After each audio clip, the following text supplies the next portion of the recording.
Bien, bonsoir à toutes et à tous. Donc, on va commencer cette nouvelle et dernière table ronde de l'année 2024. Donc, bienvenue à cette conférence des terrains innovants et donc le sujet qui va nous occuper durant cette heure, est le sujet donc de l'intelligence artificielle. Donc, on va ouvrir un cycle de conférences sur ce thème de l'IA. Donc, l'arrivée des IA et notamment les IA génératives est une révolution et est une émergence rapide qui a ouvert des perspectives et des questionnements d'ordre pédagogique, didactique, scientifique, mais aussi éthique. On va en dessiner quelques contours durant cette table ronde avec deux intervenants et une intervenante. Et dans le champ de l'éducation, c'est une révolution à la fois du côté des familles, du côté des professeurs, mais aussi du côté des élèves. Donc, en termes d'accès aux connaissances, comme en termes de pratiques pédagogiques. Donc, il n'a pas sans soulever moult questions. Donc, cet événement de l'ère de l'intelligence artificielle nous confronte à une question cruciale. Comment mieux garantir que cette technologie évolue dans une direction éthique, qu'elle y a pour plus d'égalité des chances, ce dont on va beaucoup débattre durant cette heure. Donc pour échanger et débattre de ce sujet, nous accueillons donc Mélina Berger, qui est doctorante et presque docteur, c'est imminente docteur, donc elle est doctorante à l'université de la Sorbonne. Son projet de thèse se porte sur l'équité dans l'intelligence artificielle. Donc elle pourra peut-être nous présenter un peu plus précisément son sujet de recherche qui se porte pour notre sujet aujourd'hui. Nous avons également Hervé Agnesson qui est donc sur le terrain, j'ai pas vu côté élève, côté enseignant, puisqu'il intervient dans de nombreuses écoles marseillaises. Et là, il est sur la question des territoriales sur ce sujet. Et nous accueillons également Thierry de Vugière, et cofondateur d'Evidence B, qui édite des logiciels pédagogiques adaptatifs issus des recherches en sciences cognitives et en intelligence artificielle. Bonsoir. Donc, bonsoir à vous et bienvenue. Et je vais ouvrir donc cette conférence par une première question sur un petit peu aussi qui est aussi le cadre et le contexte de nos interrogations ce soir sur la nouvelle législation de l'IA, donc l'IA Act qui a été en vigueur, qui est entrée en vigueur au mois de mai 2024, qui a donné donc un cadre légal aux risques liés à l'IA et notamment qui les classe donc en éducation comme présentant un risque élevé. Donc, ce qui pourrait nous poser la question, peut-être de se dire que les peurs des détracteurs de l'IA sont légitimes et pourraient leur donner raison, avec quelques scandales éthiques comme la reconnaissance faciale qui peuvent abonder dans ce sens. Donc, voilà, première question peut-être, Mélina. Je m'adresse à vous et ce que je proposerais donc à Hervé et Thierry, si ils en sont d'accord, c'est que vous interveniez que vous pouvez peut-être à l'issue des premières présentations pour que ce soit quelque chose de plus vivant possible et un dialogue fécond entre vous trois. Donc Mélina, donc votre sujet de recherche porte précisément et la thématique sur l'équité et l'égalité des chances. Peut-être on peut commencer par vous poser cette question. Est-ce que l'IA, on rentre dans le sujet, favorise l'égalité des chances, voilà, est-ce que je vous parlais dans vos travaux d'iniquité algorithmique? Donc voilà, peut-être vous pourrez nous présenter votre point de vue, s'il vous plaît. Oui, tout à fait. Merci beaucoup déjà pour l'invitation et puis la présentation. Alors, en effet, l'IA, par défaut, va chercher à finalement reproduire, reproduire ce qu'elle a dans les données. Voilà, c'est son job, c'est ce pourquoi elle a été créée. Donc, par défaut, si on laisse un outil à base d'IA évoluer, en fait, il va typiquement donc, suivre ce qu'il y a dans les données. Alors, ça pose la question de qu'est-ce qu'il y a dans les données, qu'est-ce qui a été collecté, etc. Mais ça suppose aussi qu'on puisse comprendre un petit peu nos données, parce que peut-être qu'il y a des biais qu'on n'aurait pas vus, et que finalement le modèle va apprendre ces biais et va finalement ne faire que les perpétuer. Donc, de mon point de vue, avec justement mon sujet de thèse, j'ai pu voir que dans certains cas, les biais qui étaient en entrée du modèle étaient bien perpétués, mais parfois le modèle aussi lui-même introduit d'autres biais. Et donc, à moins de vérifier et de faire une analyse justement de l'équité algorithmique, comme vous l'avez dit, en tout cas, on n'est jamais sûr du comportement du modèle. Donc voilà, mon point de vue avec mon expérience de ce sujet de recherche, c'est vraiment qu'on ne peut pas s'y fier et qu'il faut essayer de systématiser les analyses d'inéquité algorithmique. Et donc là-dessus, c'est un domaine où il y a beaucoup de choses, donc il faut aussi un petit peu choisir ses bonnes mesures, ses bonnes corrections. Mais voilà, ça c'est peut-être pour commencer, donc c'est mon point de vue là-dessus. Cette question générale, du coup, de l'IA qui peut favoriser l'égalité des chances, votre réponse, si vous deviez la brosser en quelques phrases, Ouais. qu'est-ce que vous diriez? Alors, je dirais que l'IA, elle ne favorise pas l'égalité des chances, tout simplement parce que les données qu'on va avoir à disposition, elles sont le reflet d'une société dans laquelle il y a déjà des biais, il y a déjà des inégalités. Donc, par défaut, voilà, l'IA ne va pas favoriser l'égalité des chances, à moins qu'il y ait une volonté dans la conception et une volonté dans le fait d'améliorer l'outil pour justement répondre à cette égalité des chances. Mais voilà, par défaut, ma réponse, ce sera non. Je vous remercie. Est-ce que Hervé ou Thierry, vous souhaitez enrichir cette réponse ou peut-être en débattre, enfin, peut-être infirmer ce propos ou avoir un autre point de vue? Est-ce que c'est un débat?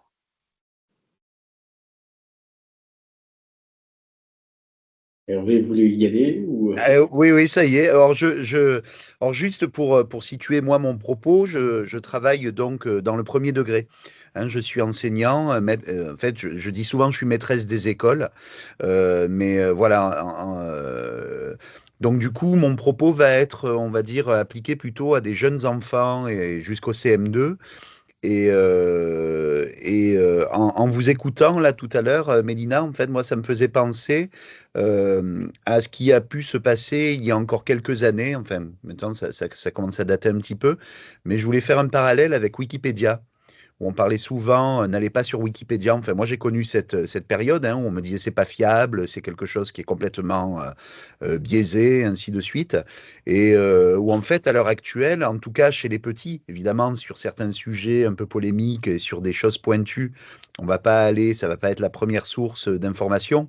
Mais à l'heure actuelle, pour des enfants jusqu'au CM2, Wikipédia et on va dire plutôt son pendant appliqué aux 8-12 ans, Wikidia, c'est complètement utile et utilisé tous les jours dans les classes. Donc c'est vrai que pour moi, l'égalité des chances de l'IA, en tout cas chez les petits, c'est quelque chose qui, à mon avis, va arriver. Hein.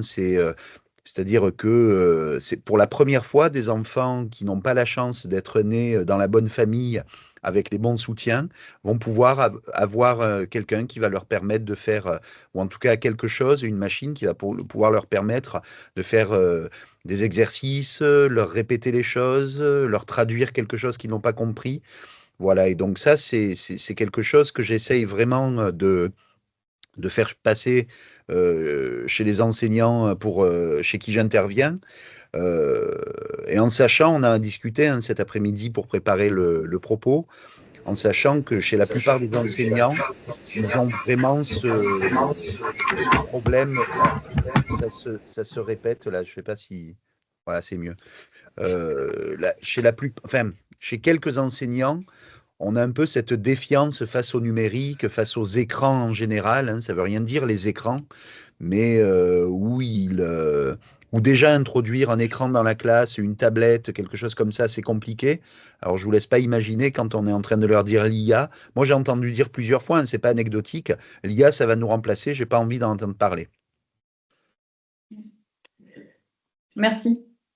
Thierry. Du coup, si je peux rebondir sur ces éléments, moi je pense que, à la fois et l'introduction sur le fait qu'il a été classé par la Commission européenne sur des zones à risque, il mérite une attention particulière.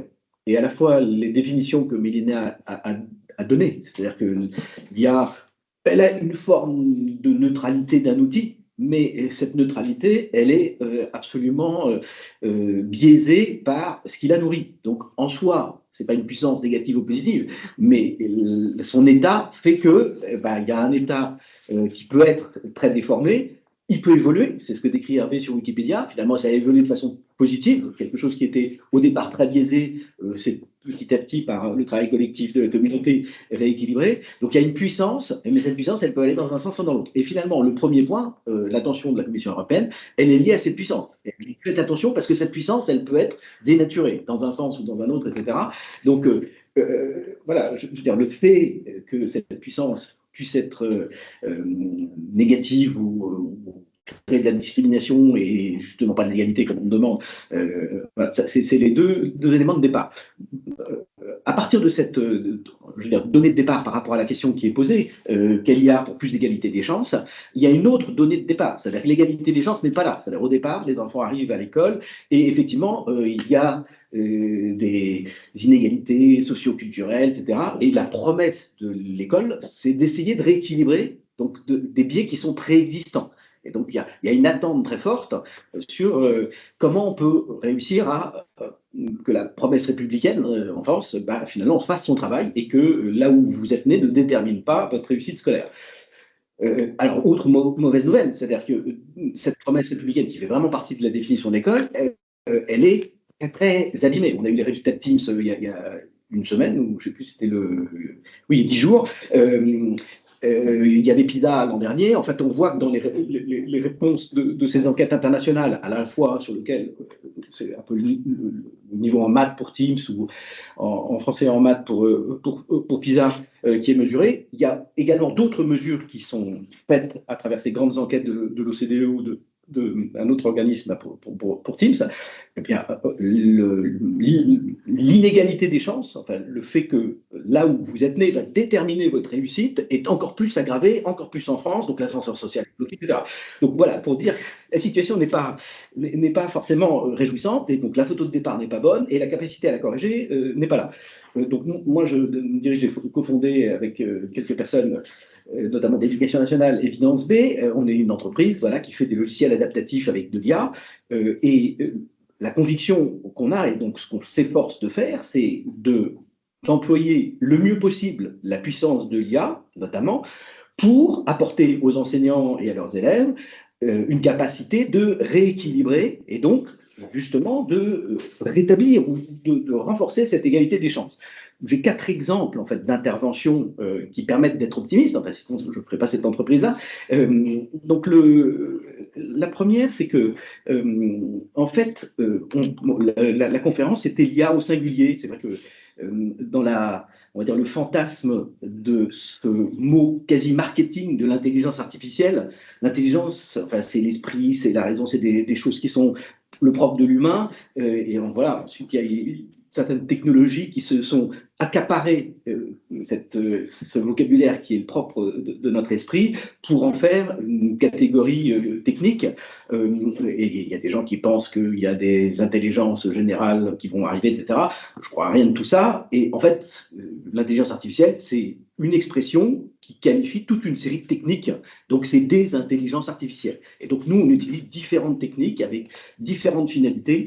Le premier algorithme qu'on va utiliser, c'est celui qui est le plus visible. Et donc, notamment, on est l'éditeur d'AdaptiveMath, qui est dans les classes primaires, qui fait partie des P2IA. Donc, les écoles primaires peuvent avoir accès à AdaptiveMath. C'est un algorithme qui s'appelle un algorithme d'apprentissage par renforcement. Donc, c'est dans le machine learning, l'apprentissage par renforcement.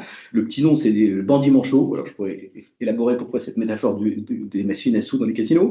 Mais le propre de cet algorithme, donc c'est le fruit d'un travail de l'INRIA, de l'équipe Flowers de l'INRIA à Bordeaux, c'est 7 ans de recherche sur plusieurs types d'algorithmes d'apprentissage par renforcement qui ont été comparés en situation de classe et qui ont permis de régler cet algorithme avec différentes situations. Et cet algorithme, une fois qu'il est réglé, en fait, il est nourri de son extérieur. C'est-à-dire que ce n'est pas les données d'entraînement qui vont déterminer la réponse avec les biais que Mélanie a souligné, s'il est entraîné avec tel ou tel type de population. Enfin, là, c'est le réglage d'une mécanique, et ce qui va nourrir cette mécanique, il y a un graphe qui est derrière, c'est en dehors de l'IA. Donc, nous, c'est des experts qui vont déterminer comment ensuite les parcours vont être alloués. Et ces experts, alors le preuve d'évidence B, c'est de faire du transfert de recherche en IA et en sciences cognitives, donc ça va être des experts alors, issus de ce courant un peu particulier de la réflexion pédagogique qui sont les sciences cognitives, mais donc c'est des chercheurs qui vont travailler sur le sens du nombre, le sens des proportions, et eux ont une compréhension, une théorie à la fois de la compréhension des mécanismes mathématiques dans le cerveau des enfants et des approches didactiques qui permettent de bien traiter, de bien nourrir ces sujets-là. Et donc, il n'y a pas d'IA dans cette réflexion des chercheurs en Sciences Po. C'est vraiment de la recherche fondamentale sur comment le cerveau humain a le sens du nombre ou le sens des proportions.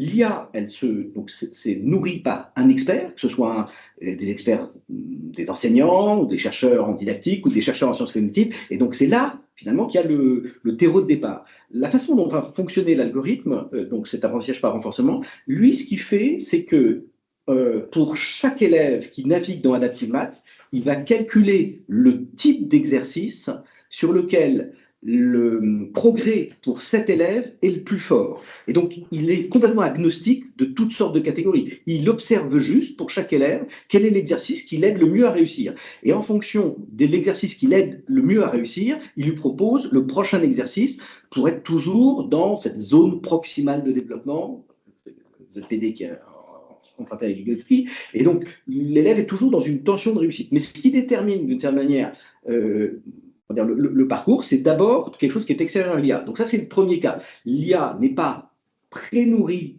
par des biais préalables, c'est un fonctionnement mécanique qui choisit le meilleur calcul, elle est nourrie par quelque chose qui lui est extérieur. Deuxième cas, je suis un peu long, mais 4 cas que je vais évoquer. Donc, peut-être si je peux justement clarifier mon propos par rapport à ça, parce que justement c'est très intéressant. Effectivement, quand on parle d'IA, il y a 2 grandes familles d'IA. Donc il y a les IA dites symboliques et il y a les IA dites numériques. Et effectivement, aujourd'hui, quand on emploie le mot IA, on fait plutôt référence à la famille numérique, c'est-à-dire le machine learning, le deep learning, etc. Tandis que l'IA symbolique, c'est plus les systèmes experts, donc avec l'expertise humaine qui a été du coup intégrée dans un algorithme ou des systèmes à base de règles. Effectivement, la question des biais, elle ne se pose pas du tout de la même manière quand on regarde de l'IA symbolique, puisque l'IA symbolique, finalement, c'est l'expertise. Donc nous, on a tout à fait la main sur comment ça fonctionne. Mais en revanche, comme justement, il y a vraiment cet essor de toute l'IA numérique avec le machine learning, le deep learning, c'est vraiment là où les systèmes vont être alimentés par des données. Donc là, vous disiez donc, plutôt des données type extérieures, etc. Et donc, c'est là où il y a, disons, plus de risques, effectivement, par rapport à cette question de créer des potentielles discriminations algorithmiques, etc. Donc, effectivement, pour être tout à fait rigoureuse, j'aurais dû commencer par distinguer ces 2 formes d'IA. Merci Mélina. Alors, je propose les questions, on fera un petit temps de questions à la fin de la table ronde. Donc, on a vu qu'il y avait une question, donc si vous voulez bien la noter pour ne pas l'oublier d'ici la fin de la conférence. Je le dis parce que ça arrive souvent. Je complète du coup la réponse de Mélina parce qu'il se trouve que le machine learning qu'on emploie, je vois que la question vient de quelqu'un de l'INRIA, donc je pense qu'il est tout à fait averti de la question, c'est une question, les apprentissages par renforcement font bien partie de l'IA numérique, c'est du machine learning. Donc il se trouve qu'il est, mais enfin, ça, voilà, juste pour compléter cet élément sur ça, ma première remarque et je ferai les autres après. Ok, merci. Thierry, vous avez évoqué 4 points, vous pouvez les voir tout à l'heure ou... Je peux les voir tout à l'heure. Okay. Alors, on va peut-être... merci. Alors, Hervé, peut-être une question un peu, parce que là, on voit l'intention de la recherche, on voit des entreprises.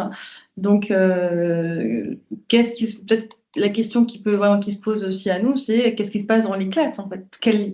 quels effets dans la classe? Qu'est-ce que vous avez observé? Qu'est-ce que vous observez, vous, dans les classes, dans les pratiques des enseignants? Est-ce que ce sont des usages, des pratiques qui sont familières, qui sont acceptées? Voilà, peut-être nous dresser un petit panorama de votre territoire et des écoles dans lesquelles vous intervenez.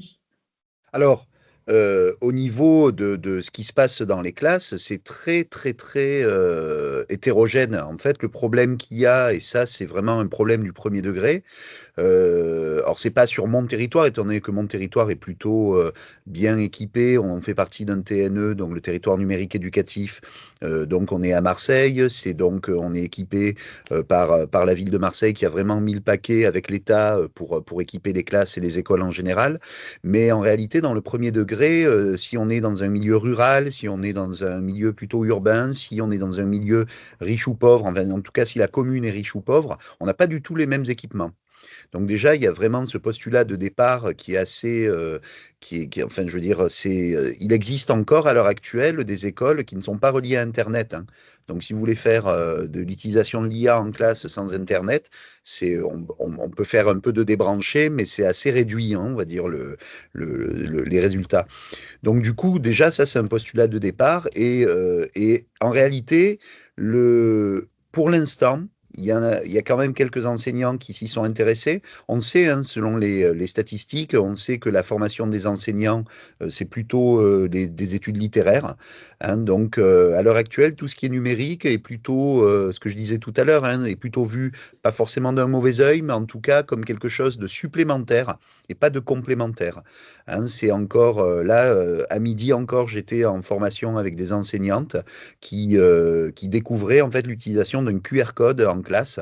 Pourtant, c'est quelque chose qui est passé avec le Covid, c'est passé un peu dans l'utilisation de tout le monde, mais mettre une vidéo comme par exemple ce qu'on peut trouver sur Internet avec les C'est pas sorciers ou ce genre de choses, et avoir un QR code physique imprimé quelque part dans la classe pour qu'un élève, lors d'une différenciation, puisse aller voir plutôt telle partie de la vidéo ou plutôt telle autre partie, c'est pas encore passé dans les pratiques de classe. Donc, il y a quelques enseignants qui vont, on va dire, un peu jouer avec l'IA. J'ai un exemple, par exemple, d'une enseignante qui a fait travailler en production d'écrit sur le portrait. Et ensuite, ces portraits étaient mis dans une IA générative d'images et donc l'IA redonnait aux élèves leur retour.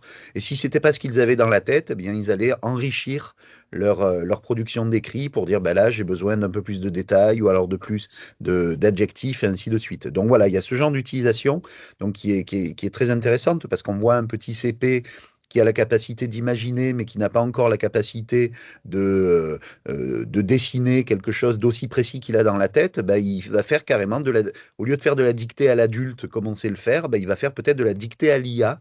Hein, et donc, et on voit que certaines IA sont très très performantes pour arriver à faire des dessins et des illustrations vraiment de qualité. Donc c'est vraiment, voilà, on essaye de montrer ce genre de pratique. C'est loin d'être généralisé quand même, hein. C'est loin d'être généralisé. Et alors, c'est peut-être une petite question complémentaire à votre propos. Donc, c'est pas enfin, c'est en lien, par ricochet avec la question de l'égalité des chances, puisque c'est en lien avec la question de la motivation. Et on sait que la motivation est un facteur de réussite. Est-ce que ce travail, cette pratique-là ou ces usages-là, par exemple sur le portrait, est-ce que c'est un facteur de motivation pour les élèves? Est-ce que vous avez pu observer des effets dans la classe avec cette pratique-là? Alors, de toute façon, en règle générale, dès qu'il y a un peu de numérique, un écran, hein, pour aller vite, les enfants vont vite s'y intéresser. Cependant, ce qu'on constate, c'est que si derrière le propos pédagogique n'est pas bien construit, en fait, ça retombe un peu comme un soufflet, quoi. Donc, l'idée, c'est vraiment d'avoir déjà une vision, on va dire, de ce vers quoi on veut aller et pourquoi est-ce qu'on va utiliser cet outil-là. Alors après, il y a toujours ce problème-là, hein. Enfin, moi, donc pour visiter les classes de manière très régulière, lorsque l'enseignant a prévu une super séquence, une super séance avec quelque chose de très bien construit, au moment où il va aller vouloir se connecter à l'IA, c'est à ce moment-là que le Wi-Fi arrête de fonctionner dans la classe. C'est aussi une réalité du terrain, ça, hein, je veux dire. Et quand on est avec 16 tablettes qui sont connectées sur une box, eh ben, on sait le débit que ça peut avoir. Donc voilà, il y a toujours ces freins-là. Et voilà, donc de toute façon, moi, c'est quand même pour moi un postulat de base, c'est que les pratiques pédagogiques doivent être changées pour intégrer le numérique, voilà, et de manière complémentaire, et pas comme on a pu le faire dans les années 80, de dire, bon, ben, allez, on se lève tous, on va à la salle informatique. C'est comme si on avait une salle compas, ou ce genre de choses. Et je pense que l'IA, voilà la façon dont on va pouvoir l'intégrer de manière vraiment construite. C'est-à-dire un élève, à un moment, a besoin d'un exercice, et il a besoin de savoir travailler telle et telle notion de manière très précise. Eh bien, c'est là qu'un agent va pouvoir, par exemple, un agent conversationnel, ça c'est en train un peu de venir dans le secondaire, pas trop dans le primaire, mais on va pouvoir aller poser des questions. J'ai besoin d'un exercice pour m'entraîner à faire de la résolution de problèmes, par exemple additifs. Eh bien, l'IA peut en faire des centaines et des centaines. Et c'est autant de choses que l'enseignant, du coup, va pouvoir donner sur des tâches répétitives, des tâches très, entre guillemets, basiques, c'est pas vraiment basique, mais en tout cas, des tâches où ça lui prendrait du temps de cerveau disponible, eh bien, l'IA va pouvoir le faire aussi bien que lui. Par contre, après, le regard de l'enseignant derrière est toujours aussi important, hein, la valorisation de l'élève est toujours là. Et c'est là où, justement, ils ne seront pas remplacés, je pense. Enfin, j'en suis certain. Merci, merci Hervé. Est-ce que Mélina et Thierry, vous voulez réagir à ce que vient de dire Hervé, ou je peux poser une question à Mélina? Thierry, vous vouliez réagir? Un Oui. petit mot sur la motivation. C'est vrai que pour rester sur l'algorithme que j'ai décrit tout à l'heure, on mesure en fait, avec les différentes études qu'on a faites, la capacité à lutter contre le décrochage de ces IA adaptatives. Donc, c'est des séries d'exercices qui s'ajoutent juste au plus près du besoin de chaque élève. Et quand on compare la façon dont fonctionne cette IA, encore des études de l'INRIA, et la façon dont un enseignant va allouer des exercices, l'IA, elle reste toujours dans une zone où l'élève est toujours dans une tension de réussite. On va lui ouvrir des exercices dans la nouvelle zone quand il a plus de 80% de réussite, et on va lui fermer quand il a 90%, il est toujours, voilà, ou 70%, ça va dépendre du réglage préalable, il est toujours dans une tension où il est entre 16 et 18. Et la motivation d'un élève, elle peut venir du fait que c'est de l'écran, que c'est du numérique, elle peut venir du fait que c'est de la gamification. Les recherches montrent que généralement, quand il s'intéresse au point qu'on lui donne, il ne s'intéresse pas forcément à l'addition ou à la fraction qu'il est en train d'apprendre. Donc, c'est ce qu'on appelle la motivation extrinsèque. La motivation intrinsèque, c'est-à-dire le désir d'apprendre, de réussir ces opérations, de comprendre les mécanismes mathématiques, eh ben, l'essentiel est lié aussi au fait que vous êtes toujours dans une tension de réussite. Donc, cet algorithme qu'on a d'apprentissage par renforcement, et maintenant toujours l'élève dans cette tension de réussite, on voit que c'est aussi ça qui fait que la motivation est toujours là. Et comme le sujet est sur celui de l'égalité des chances, celui du décrochage, quand pour des raisons socio-culturelles, peut-être vous êtes en faiblesse, le fait d'être que ce type d'IA vous maintienne toujours dans votre confort de connaissance, tout en vous stimulant, en vous poussant un peu plus loin, eh bien ça c'est une garantie par la motivation, à la fois de lutter contre le décrochage et de remplir la promesse d'égalité des chances un peu plus fort. Donc voilà ce que je voulais juste rebondir sur le propos de Hervé. Merci Thierry pour ce complément. Mélina, donc la question de la motivation, mais aussi la question donc de la pratique en classe. Hervé en a parlé de ce qui se passe avant. Est-ce que vous pouvez peut-être nous parler, répondre à cette question? Est-ce qu'il il est possible de mesurer l'impact de l'IA? Alors, je dirais qu'il y a deux choses, parce qu'effectivement, il y a, dans un premier temps, essayer de mesurer ce que produit le modèle ou l'outil. Donc, essayer de savoir comment il se comporte selon, par exemple, les filles, les garçons, les personnes qui habitent en milieu ruraux, en ville, etc. Donc ça, c'est une analyse qu'on peut faire spécifiquement sur la pipeline, enfin, en tout cas, voilà, l'outil. Mais ce qui est plus compliqué, parce que ça demande évidemment des efforts plus conséquents, c'est de faire effectivement ce qu'on appelle une étude d'impact de l'outil et en fait de vérifier que l'outil il a un impact positif ou au moins un impact neutre finalement sur les élèves qui utilisent cet outil. Et donc, disons qu'il y a une manière de faire cette expérience qui serait d'avoir une classe d'élèves sans outil, une classe d'élèves avec un outil, et puis éventuellement on peut rajouter une troisième classe avec un outil qui aurait été éventuellement bien vérifié, amélioré, etc. Et puis là, de comparer donc l'impact du fait d'avoir introduit ces outils. Voilà, donc c'est une proposition que je fais aussi parce que c'est quelque chose qui n'est pas trop fait encore dans la littérature scientifique, mais je pense que c'est vraiment ce vers quoi ce serait très intéressant de tendre justement pour avoir un peu plus de, comment dire, d'arguments en faveur de cette IA qui pourrait effectivement essayer d'aider l'apprentissage des élèves. Thierry, vous voulez Hervé ou Thierry, est-ce que vous voulez... Sur les études d'impact, on peut réagir. Donc, à la fois, evidence-based, ça veut dire evidence-based education, l'éducation fondée sur les preuves.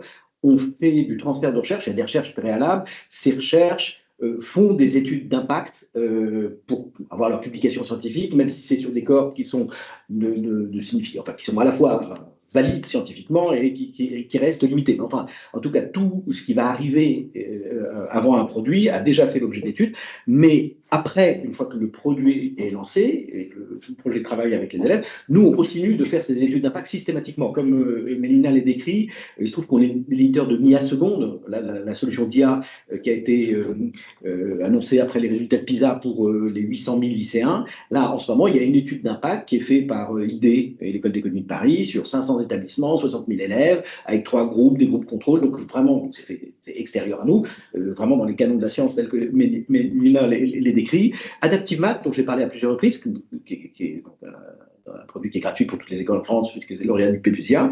Il y a une étude d'impact et il y a un appel à ce moment à contribution sur Adaptive Math et Adaptive Fraction pour les professeurs des écoles qui veulent y participer. Je pense que c'est le mail contact @evidence-b qui vous permet de candidater. Les cohortes ne sont pas closes, donc qui répondent à ces mêmes protocoles. Et là aussi, c'est des labos derrière, que ce soit l'Université de Genève avec le professeur Sanders sur la résolution de problèmes, ou Sorbonne Université sur le sens du nombre. Donc oui, on est à fond dans cette logique d'essayer de pouvoir argumenter sur la preuve d'efficacité. Ensuite, c'est vrai qu'il y a des questions, et c'est aussi l'AI Act, dès lors qu'on va vouloir savoir s'il y a un impact sur les filles et les garçons, sur les catégories socio-professionnelles. Il y a toute une série de données sensibles qu'il s'agit de collecter, donc il y a toute une série de protocoles qui restent à faire. Sur Adaptive Math, il y a une étude qui est en cours, justement par l'équipe de Franck Ramu, sur Adaptive Math en primaire, en début de primaire, puisqu'on voit que c'est dès le CP qu'il y a un décrochage entre les filles et les garçons, et il se sert non pas là du coup de l'IA, j'ai envie de dire, pour aider mieux à apprendre, mais pour, à travers ces data, vérifier si la promesse que nous on fait que ça va neutraliser ce genre de biais, est-ce qu'elle est vraie, ou est-ce que d'autres types d'actions, souvent on dit c'est des actions culturelles auprès des enseignants qui aident à corriger ces biais, c'est du coup là finalement les data IA qui servent d'instrument de mesure pour une recherche qui est extérieure à l'IA. C'est plutôt un prétexte de recherche, mais qui est fort utile par rapport à ça. Voilà. Quelques réactions à chaud sur ce besoin d'études d'impact et de prouver finalement ce qui est efficace et comment et pourquoi. Merci.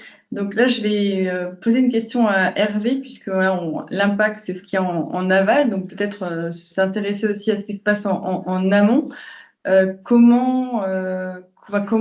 Sur la question de la culture du numérique, parce que qui dit IA dit enseignant, formé, est-ce que vous pourriez peut-être nous dire un mot sur cette culture du numérique et la place de la formation à l'IA dans l'éducation nationale, c'est un petit peu vaste, mais en tout cas dans le premier degré à Marseille. Alors, c'est là où le bas blesse, hein. On voit que la quantité de formation a été drastique, enfin, ça a baissé de manière drastique, hein, dans l'éducation nationale. donc que ce soit au niveau de la formation au départ, hein, la formation, dans les études à l'INSPE ou la quantité de stages et la formation tout au long de la vie. Donc il y a un vrai, à ce niveau-là, il y a un vrai enjeu. Et du coup, c'est de plus en plus difficile parce que les enseignants, en fait, à l'heure actuelle, ça se résume en réalité à 18 heures de formation par an, hein. Donc, dans le premier degré en tout cas. Ils vont pouvoir avoir droit à des formations sur leur temps libre ou alors dans des projets un peu plus particuliers, notamment, vous savez qu'à Marseille, ça a été fait de manière en avance sur tout le monde, avec Marseille en grand, avec des enseignants qui étaient peut-être un peu plus formés ou en étant payés sur les temps de vacances, voilà, ce genre de choses. Mais voilà, moi je viens d'une époque où on pouvait parfois être sorti de classe pendant 3 semaines déchargé de cours, être formé pendant 3 semaines sur le même sujet, et ensuite on était remis en classe. Je vous assure que si pendant 3 semaines on a parlé anglais quotidiennement avec quelqu'un dont c'est le métier, on revient en classe, on a changé ses pratiques de classe. Déjà, on est peut-être un peu moins fatigué ou fatigué de manière différente, puis on a envie de changer certaines choses, on a envie de se remettre à créer des outils, à faire ce genre de choses. Donc c'est vrai qu'à l'heure actuelle, la formation, elle n'est pas au niveau de ce qu'elle a pu être à une certaine époque. Malgré tout, il y a des choses qui se passent, hein. Notamment, je peux citer l'exemple de la DRAN PACA, qui est donc la direction régionale sur le numérique éducatif avec la recherche. Je ne sais plus ce que ça veut dire le A. Mais ça permet, il y a des personnes dont c'est le métier de réfléchir à comment intégrer l'IA à l'intérieur des classes, dans des pratiques pédagogiques, et ainsi de suite. Mais ça reste quand même en marge, tout simplement parce qu'on n'a pas le temps de pouvoir transmettre ces façons de faire et puis de tester. En fait, ne serait-ce que de tester une IA, ce que je disais, hein, l'image, quand on en discutait tout à l'heure, l'image que j'ai en fait avec l'IA à l'heure actuelle, c'est qu'on a l'impression de sauter dans le grand bain et d'être obligé d'apprendre à nager au même moment. Et donc, on ne sait pas encore tous les résultats que ça peut avoir, tous les impacts, hein, malgré tout. Moi, je voulais citer André Tricot tout à l'heure, qui montre que les impacts du numérique sont très faibles finalement, voire négatifs chez certains élèves, chez certains profils particuliers. Il y a quelques moments où ça peut vraiment servir, mais dans des cas bien précis. Voilà, donc je pense qu'il y a un peu tout ça qui se télescope au même moment, c'est-à-dire on est en train d'apprendre à nager. En même temps, il y a un tsunami qui arrive derrière, on ne sait pas bien à quoi ça va ressembler. Et en même temps, donc, on peut utiliser l'IA de manière très précise, hein, c'est ce que disait Thierry tout à l'heure, de manière très précise, en adaptant aux besoins des élèves et du coup en les faisant travailler, comme disait Freinet, au lieu qu'ils travaillent à vide, ils travaillent à leur niveau de compétence, donc c'est très motivant.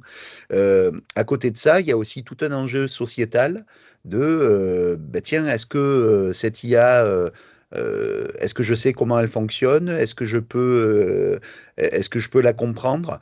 Et donc là, je voulais citer justement, il y a une chercheuse qui s'appelle Margarida Romero qui a classé les façons d'être face au numérique en général et notamment à l'IA en particulier, qui montre que on peut avoir différents niveaux. Donc, il y a le premier niveau, c'est l'IA me permet de travailler, je suis consommateur de cette IA et j'en suis à ce niveau-là, jusqu'au niveau 5, où là, on est vraiment concepteur d'outils qui me permettent du coup de travailler en groupe, hein, de manière créative. Donc, je pense qu'il y a aussi cette façon-là de faire et de voir que du moment où les élèves, on les met dans une position d'auteur face à un outil, c'est là où ça devient intéressant. C'est-à-dire que c'est là où ils vont pouvoir exercer leur esprit critique face à l'outil, pouvoir comprendre, ben tiens, cette vidéo, c'est Margarida Romero. Je vois, il y a une question là dans le chat. Donc, c'est une chercheuse qui est à l'Université de la Côte d'Azur. Voilà, et donc il parle de ça. Voilà, et donc effectivement sur les formations Ludovia, mais c'est le temps libre. Moi j'y suis allé cet été, voilà, ça coûte 400 euros, donc 2 parts de pacte pour y aller. Alors c'est très sympa, mais c'est sur notre temps libre.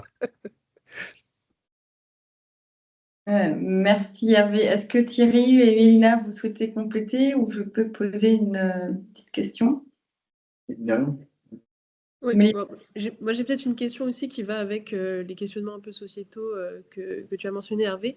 C'est qu'effectivement, donc l'IA, ça a vraiment cette position d'aide finalement sur plein d'aspects. Et vraiment, il y a le côté usage de l'IA qui revient beaucoup, y compris quand je parle à des publics type lycée. Et c'est vrai que la question que j'aime bien poser aussi pour un peu connaître leur culture sur le sujet et un peu leur prise de recul, c'est vraiment de savoir à quel point ils font confiance et à quel point presque ChatGPT remplace Google, etc. Donc il y a ce côté où j'ai envie de dire que effectivement c'est bien d'avoir cette aide et qu'il ne faut pas oublier aussi peut-être d'autres sources d'aide pour un peu corroborer ce qui est donné par l'IA, sachant que on n'est pas tout à fait certain dans tous les cas que la réponse qui est donnée ou l'aide qui est donnée, elle soit absolument la bonne. Voilà, c'était simplement cette question-là que je voulais ajouter. Thierry, vous voulez Moi, peut-être je voulais compléter? réagir sur la formation des enseignants. J'avais annoncé 4 points par rapport à l'égalité des chances et l'IA. Oui, J'ai traité ça arrive. celui de la personnalisation qui aide chaque élève, donc qui cherche à contribuer effectivement à rattraper des élèves indépendamment de leur origine socio-culturelle. J'ai parlé éventuellement des data qui vont nourrir la recherche pour voir s'il y a des biais, de voir qu'est-ce qui a de l'impact pour lutter contre des biais. Le troisième cas, c'est justement celui des enseignants. Il se trouve que dans MIA Second ou Adaptive Math, il y a un algorithme qui est un algorithme de clustering qui a été développé par Sorbonne Université. Il me semble que c'est l'université où Mélina fait sa thèse, je pense. Ouais, Voilà. Et du coup, ça, c'est un algorithme. Donc, le cluster, c'est pas le cluster des Covid, mais c'est la même idée, c'est de faire des groupes. Et donc, ça, c'est de l'apprentissage non supervisé, toujours dans les IA numériques. Ça va, à travers les actions d'un élève sur Adaptive Math ou sur les différents logiciels, capter toute une série d'informations. Où est-ce qu'il a cliqué? Est-ce qu'il a pris de l'aide? Est-ce qu'il a été vite? Est-ce qu'il a regardé des tutoriels? Et ça va faire apparaître pour l'enseignant, cette fois-ci, des groupes d'élèves, et non pas des groupes figés avec les craintes qu'on a sur les groupes de niveau, mais un groupe, on va dire, momentané, à la volée. On fait un module sur les fractions. L'enseignant va voir dans son tableau de bord les 3 ou 4 groupes d'élèves qui ont un profil d'apprentissage à peu près comparable, on va dire, ce jour-là, sur ce sujet-là. Ce n'est pas des groupes qui, voilà, ça change d'un module à l'autre, ça va changer au fil du temps. Et ça, c'est de l'IA au service de l'enseignant. Dans la question de la formation des enseignants, l'IA, elle peut aussi être un capteur de signaux faibles. L'enseignant, pour évaluer ses élèves, il les voit, il regarde leurs devoirs, il corrige les différents exercices qu'il donne. L'IA peut remonter des signaux faibles, c'est 20 données qu'il ne peut pas observer pour chaque élève, et qui lui amène comme ça une vue de sa classe avec des groupes, à charge pour l'enseignant de faire des groupes hétérogènes. Il veut prendre un élève de chaque groupe parce qu'il pense que cette richesse de l'hétérogénéité est efficace, ou au contraire un groupe homogène. Ceux-là, je vais les mettre sur des Legos, on va surtout les sortir des écrans. Voilà. Donc l'IA, elle peut aussi être un outil de formation, de complément pour les enseignants. C'est mon 3e exemple, et je réserve le 4e pour une autre question. Merci. Est-ce que Hervé ou Mélina, vous souhaitez l'un ou l'autre compléter? Alors, j'ai une question pour Mélina, le cas échéant. Pour faire aussi un petit focus sur l'actualité, puisque là, quand on parle d'algorithme et d'égalité des chances, bon, il est difficile de ne pas penser à Parcoursup, puisque la plateforme a ouvert il y a quelques jours. Donc, est-ce que voilà, votre expertise sur l'IA et les algorithmes, et comme là, c'est notre sujet de ce soir, d'après vous, cet algorithme, cette plateforme est-elle un facteur d'égalité des chances? Quel rôle joue-t-elle? Oui. C'est une question difficile dans la mesure où on n'a pas toutes les informations du fonctionnement exact de la plateforme. Donc, on connaît le principe général qui est un algorithme de mariage entre les candidats et les établissements où finalement l'établissement va, alors sous couvert peut-être de confirmation ou d'information, mais recevoir une liste de candidats potentiels, éligibles, on va dire, à cet établissement. Et puis l'établissement va donc faire sa sélection. Mais effectivement, si on n'est pas dans cette liste en tant que candidate, on a quasiment 0 chance finalement d'être regardé par l'établissement. Donc ça met encore une fois la responsabilité sur l'algorithme et de savoir un petit peu comment il fonctionne. Du coup, peut-être comme j'ai pas une réponse finalement très précise sur cette question-là, mais en tout cas, je peux donner quelques critères finalement pour regarder Parcoursup, c'est des critères de risque en fait qui ont été donnés par une chercheuse en mathématiques donc aux États-Unis, qui dit que finalement il y a 3 critères importants pour savoir si un outil Abadia il peut être potentiellement dangereux. Après, à voir ce qu'on en fait, mais en tout cas il y a trois critères qui est d'une part donc l'opacité de l'outil. Donc l'opacité, c'est est-ce qu'on sait comment il fonctionne, est-ce que c'est transparent, etc.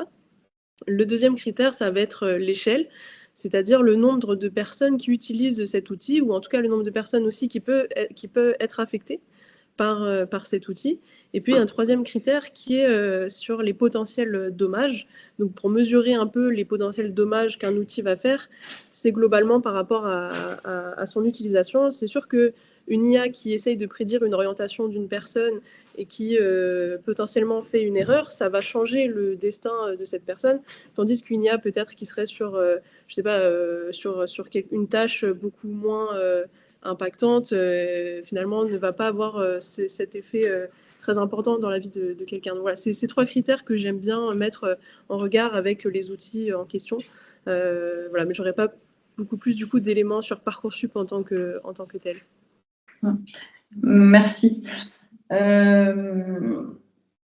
Peut-être une question pour vous, Hervé.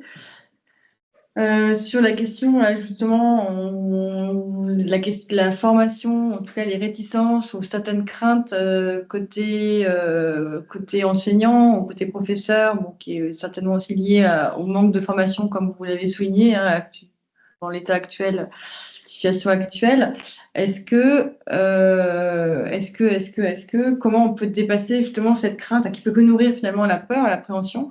Comment dépasser cette crainte finalement du remplacement de la machine? Souvent, un peu ce qu'on entend sur ces questions numériques, c'est ça va remplacer l'humain et le métier de prof, même si vous avez dit tout à l'heure déjà que le métier avait encore de beaux jours.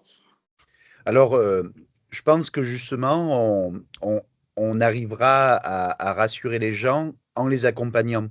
C'est-à-dire, les EREN à l'heure actuelle, hein, les enseignants ressources aux usages du numérique dans le premier degré, c'est ce qu'on fait au quotidien. On va dans les classes, on montre des usages vertueux du numérique, on montre, moi j'ai été avec des directeurs d'école à qui je montrais comment on pouvait se débrouiller avec l'IA à rédiger, par exemple, un mail à un parent un peu complexe ou en tout cas dans des situations un peu épineuses.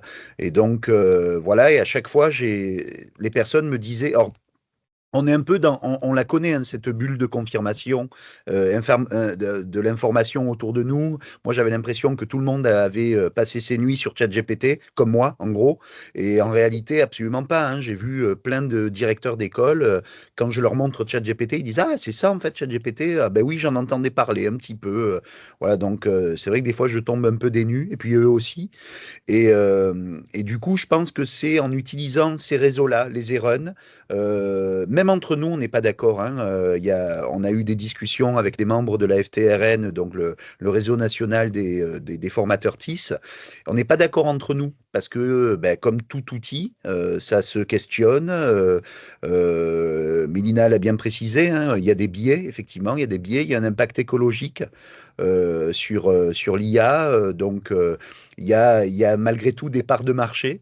Donc tout ça, c'est pas neutre. C'est pas neutre. Mais je pense que du coup, maintenant qu'on est dans le grand bain, c'est des questions qu'on peut poser aux élèves, hein. Je pense que c'est des débats qu'on peut avoir. Enfin, moi, je sais que régulièrement, je vois des collègues qui partagent sur les réseaux un peu leur pratique du débat philosophique. On peut avoir un débat technologique autour de ça. Et ça peut commencer déjà par est-ce que ça a été fait par une IA? Et les enfants ne sont pas dupes. Ils sont très très fins sur ce genre de choses.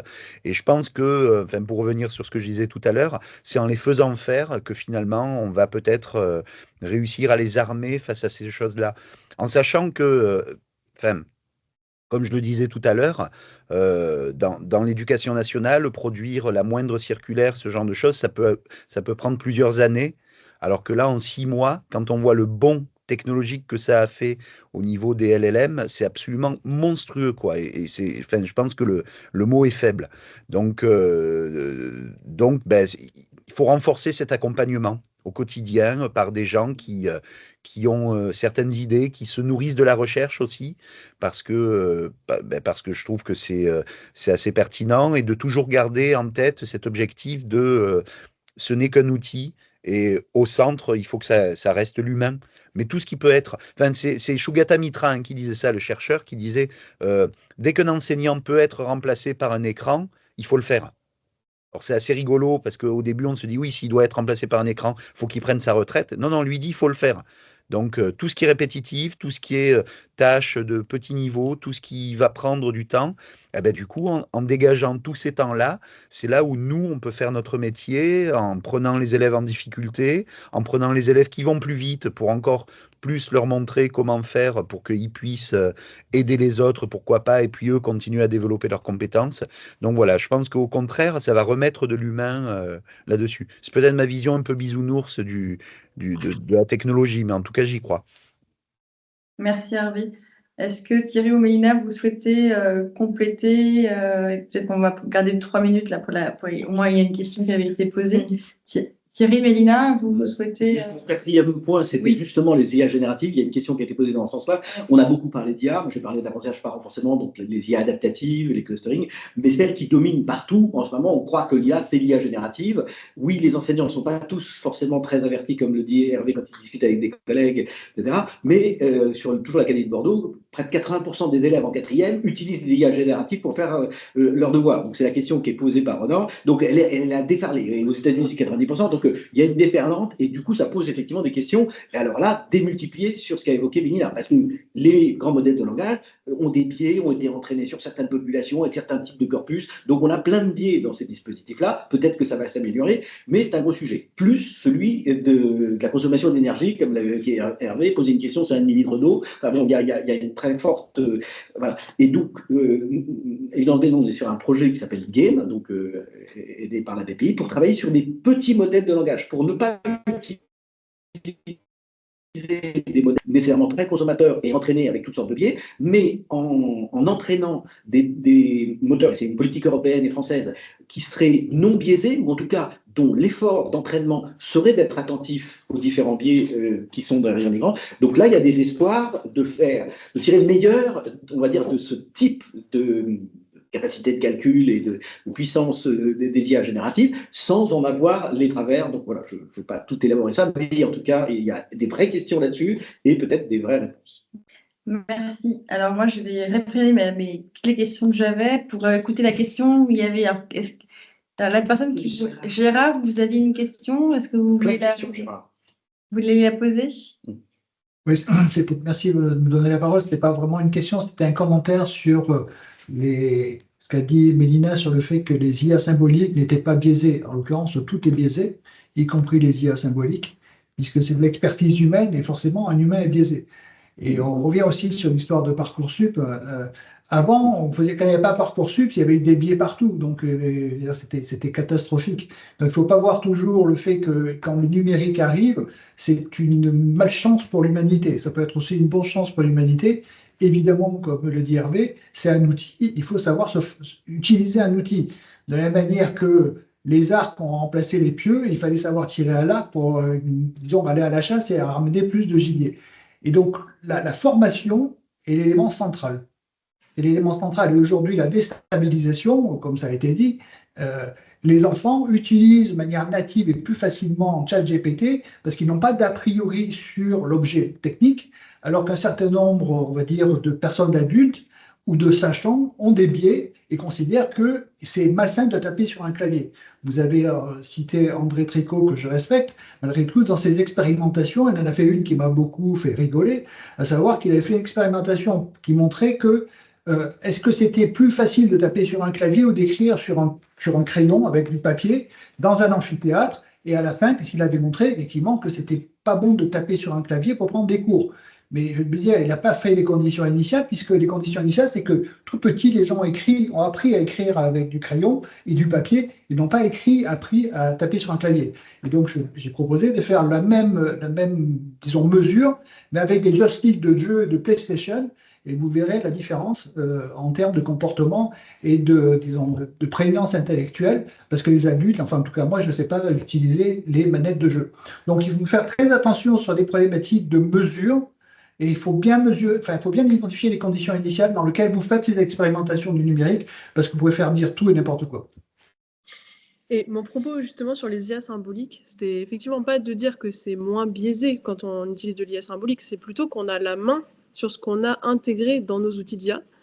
Alors qu'avec du machine learning, on va prendre des données, il y aura des biais qui vont être créés par rapport à cet usage, et on n'aura pas forcément la main, parce que déjà, de 1, il faut les détecter, de 2, il faut essayer de les corriger.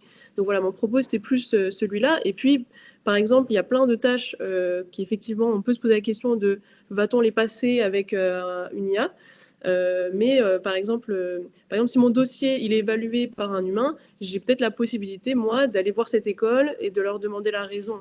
Tandis que si à l'algo qui fait d'abord son travail, je perds la traçabilité de la décision. Donc c'est aussi pour mettre ça en avant que j'expliquais que l'IA symbolique, on a plus de mains que l'IA numérique. Donc le biais est explicite, il n'est pas implicite. Néanmoins, détecter des biais reste difficile dans tous les cas. La preuve, c'est que les systèmes experts n'ont pas marché parce que les experts n'étaient pas d'accord entre eux sur un certain nombre de sujets, notamment en santé. Merci. Alors, il nous reste 1 minute. Est-ce que quelqu'un aurait une demi-question? Non.